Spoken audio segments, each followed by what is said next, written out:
ಎಲ್ಲ ಸಹಧರ್ಮಿಗಳಿಗೆ ಜಯ ಜಿನೇಂದ್ರ.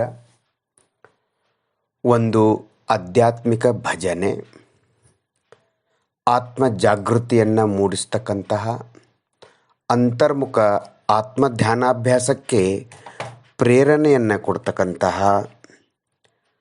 ಮೋಕ್ಷ ಮಾರ್ಗದತ್ತ ಸೂಚಿಸುವಂತಹ ಒಂದು ಅದ್ಭುತವಾದ ಭಜನೆಯನ್ನು ಹಿಂದಿಯಲ್ಲಿ ಪಂಡಿತ್ ಶ್ರೀ ದೌಲತ್ ರಾಮ್ ಅವರು ಬರೆದಿದ್ದಾರೆ. ಪಂಡಿತ್ ಶ್ರೀ ದೌಲತ್ ರಾಮರು 6 ಗುರಾಣಿಗಳು ಅಂದರೆ ಹಿಂದಿಯಲ್ಲಿ ಚೆಹಡಾಲ ಕೃತಿಯನ್ನು ರಚಿಸಿದ್ದಾರೆ.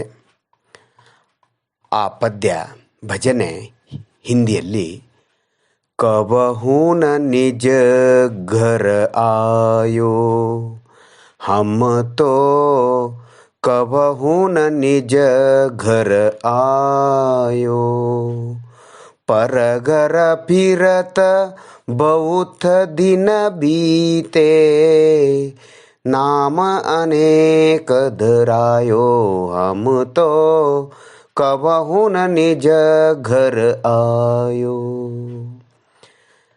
ಈ ರೀತಿ ಹಿಂದಿ ಭಜನೆ, ಅದರ ಕನ್ನಡ ಅನುವಾದವನ್ನು ನಾನು ಶಾಂತಿಸಾಗರ್ ಶಾಸ್ತ್ರಿ ತಮ್ಮ ಮುಂದೆ ಪ್ರಸ್ತುತಪಡಿಸ್ತಾ ಇದ್ದೇನೆ.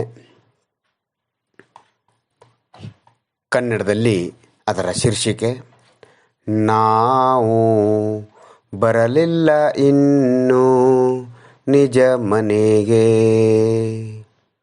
ಈಗ ಪದ್ಯ. ನಾವು ಬರಲಿಲ್ಲ ಇನ್ನು ನಿಜ ಮನೆಗೆ, ಪರಮನೆ ತಿರುಗುತ್ತ ಕಳೆದೆವು ದಿನ ಬಹಳ,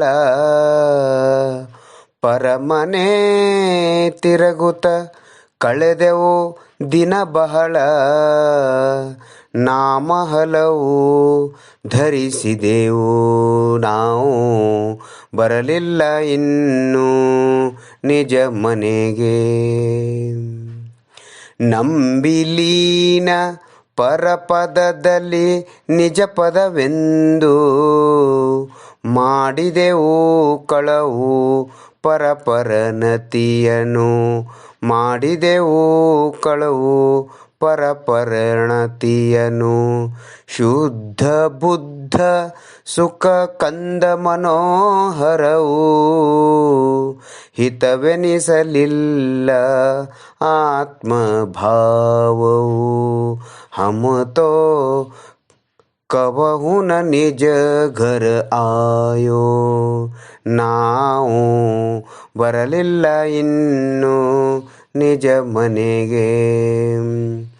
ತಾನೆಂದು ತಿಳಿದು ನರಪಶು ದೇವನಾರಕಿ, ಅಂಟಿತು ಪರರಲ್ಲಾಡುವ ಬುದ್ಧಿ, ಅಂಟಿತು ಪರರಲ್ಲಾಡುವ ಬುದ್ಧಿ.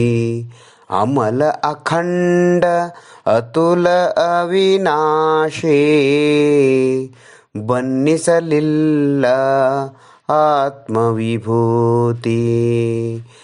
ನಾವು ಬರಲಿಲ್ಲ ಇನ್ನು ನಿಜ ಮನೆಗೆ.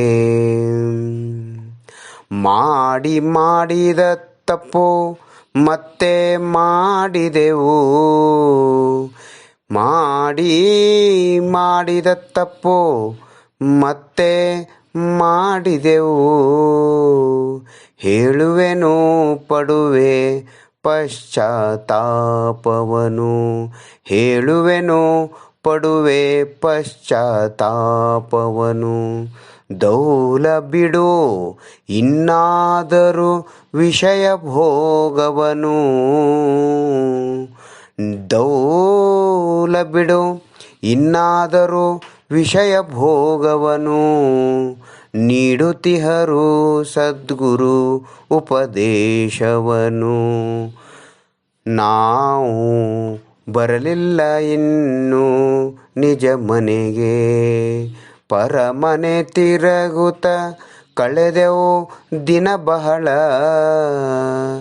ನಾಮ ಹಲವು ಧರಿಸಿದೆವು ನಾವು ಬರಲಿಲ್ಲ ಇನ್ನು ನಿಜ ಮನೆಗೆ. ನಾವು ಬರಲಿಲ್ಲ ಇನ್ನು ನಿಜ ಮನೆಗೆ. ಎಲ್ಲರಿಗೂ ಜೈ ಜಿನೇಂದ್ರ, ನಮಸ್ಕಾರಗಳು.